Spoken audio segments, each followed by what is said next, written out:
Káàbọ̀ sí ọ̀rọ̀ nípa ìbáṣepọ̀ láàrin SKALE àti CoinSender. Eléyìí náà wáyé ní oṣù yìí.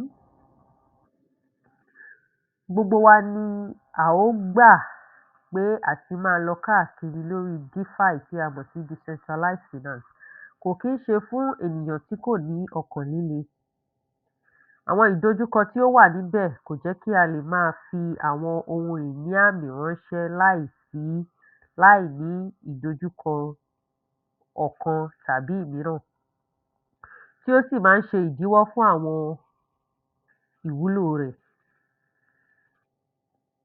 Eléyìí ni àwọn ìdojúkọ tí àwọn ilé-iṣẹ́ tí wọ́n ń lo blockchain àti àwọn ilé-iṣẹ́ Web3 tí wọ́n máa ń kojú lójoojúmọ́ nípa ṣíṣètò àti ṣíṣe àkóso ọ̀nà owó sísan ní crypto, airdrop, staking àti ìsanwó fún ènìyàn púpọ̀ lẹ́ẹ̀kan náà.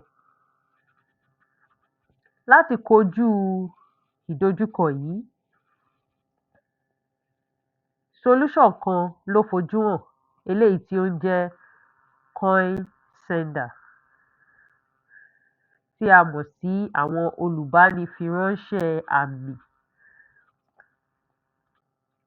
SKALE tí ó jẹ́ network tí ó yára jùlọ ní àgbáyé, wọ́n ní ìwúrí láti sọ pé CoinSender, ìkànnì àwọn ọ̀pọ̀ ìṣòwò àdírẹ́sì, ti ṣe ìfilọ́lẹ̀ sórí nẹ́tíwọ́ọ̀kì wọn SKALE.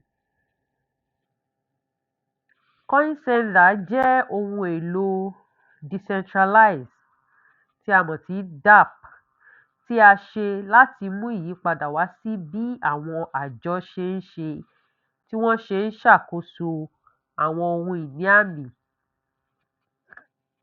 Nípa ìpèsè ìgbẹ́kẹ̀lé àti ìkànnì ọ̀rẹ́ àwọn olùmúlò, CoinSender wọ́n ń fún àwọn olùmúlò ní ìgbaniláàyè láti pín àwọn àmì ìyàsọ́tọ̀ ní ọ̀nà tí ó dára, ṣíṣe àwọn ìsanwó ìdúnàdúrà ọ̀pọ̀lọpọ̀ ní ẹ̀ẹ̀kan náà, àti pẹ̀lú ìgboyà ṣíṣe ọ̀pọ̀ àwọn ìṣòwò cryptocurrency. Nípa sísopọ̀ pẹ̀lú SKALE yìí, CoinSender yóò mú iṣẹ́ ṣíṣe ìkànnì rẹ̀ pọ̀ sí i àti yóò fa ìdàgbàsókè rẹ̀ sí àwọn ibi gíga tí a kò rí tẹ́lẹ̀. Edward Mills, ọmọ ẹgbẹ́ ìgbìmọ̀ CoinSender, ó sọ pé CoinSender ń fi òpin sí àwọn ìdojúkọ àwọn iṣẹ́ tókìnì blockchain ní ilé-iṣẹ́ Web3 ti òde òní.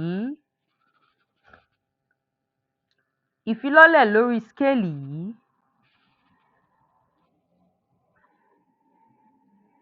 ìfilọ́lẹ̀ ní orí SKALE yìí,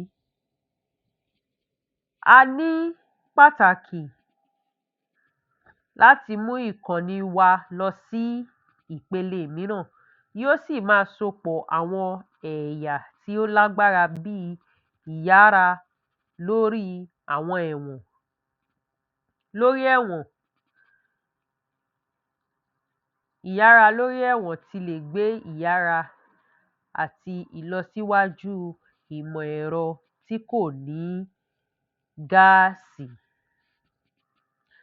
Pẹ̀lú àjọṣepọ̀ yìí, CoinSender àti SKALE ti ṣètò láti ṣe àtúntò ohun ìní àmì,